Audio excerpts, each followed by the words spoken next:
نحمده ونصلي على رسوله الكريم اما بعد۔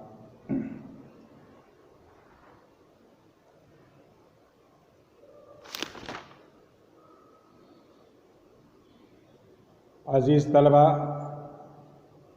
ساتھیوں، اطباء کرام اور ناظرین،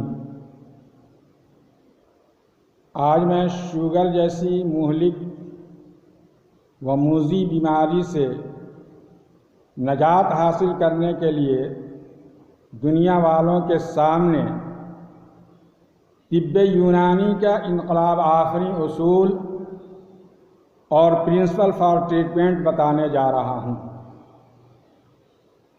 اگر اس اصول پر علاج کیا جائے تو مجھے قوی امید ہے کہ دنیا کو اس موذی مرض سے 100% اگر کامیابی نہ مل سکے تو کم از کم 80% ضرور کامیابی ملے گی انشاءاللہ۔ آج دنیا میں تقریباً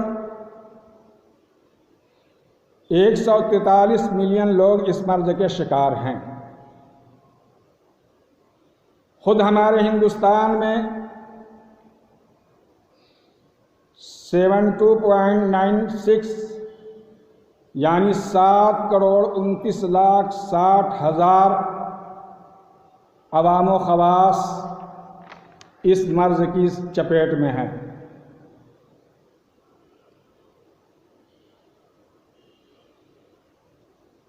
طلباء کرام، آپ اپنی پیتھی کو غور سے پڑھیں اور جب علاج کے میدان میں آپ آئیں اور شوگر، خاص طور سے DM2 کا جب کوئی مریض آپ کے پاس آئے تو علاج شروع کرنے سے پہلے 2 باتوں کی طرف خصوصی توجہ دیں۔ 2 باتوں کی طرف خصوصی توجہ دیں۔ نمبر 1، اس بات کا پتہ لگائیں کہ اس مرض کی پیدائش حرارت کی زیادتی سے ہوئی ہے، ہیٹ کی زیادتی سے ہوئی ہے، یا برودت یعنی کولڈنس کی وجہ سے ہوئی ہے۔ یونانی نقطۂ نظر یا پرنسپل اور فلسفی کے اعتبار سے اخلاق کے اعتدال کے بگاڑ میں، ہیومرس کے بیلنس کے بگاڑ میں یہ 2 اسباب بنیادی رول ادا کرتے ہیں،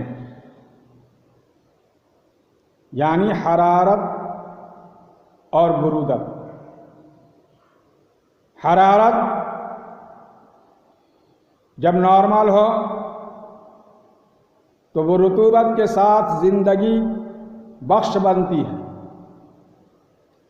زندگی کو طاقت دیتی ہے، زندگی کی تقویت کرتی ہے، اور اسی حرارت،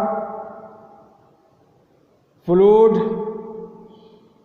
اور تعفن کا جب اجتماع ہوتا ہے مناسب درجہ حرارت کے اوپر تو بہت ساری زندگیوں کا، لیونگ تھنگس کا پیدائش ہوتی ہے۔ بہرحال میں نظریہ جراثیم اور اخلاق پر آگے چل کر بحث کروں گا۔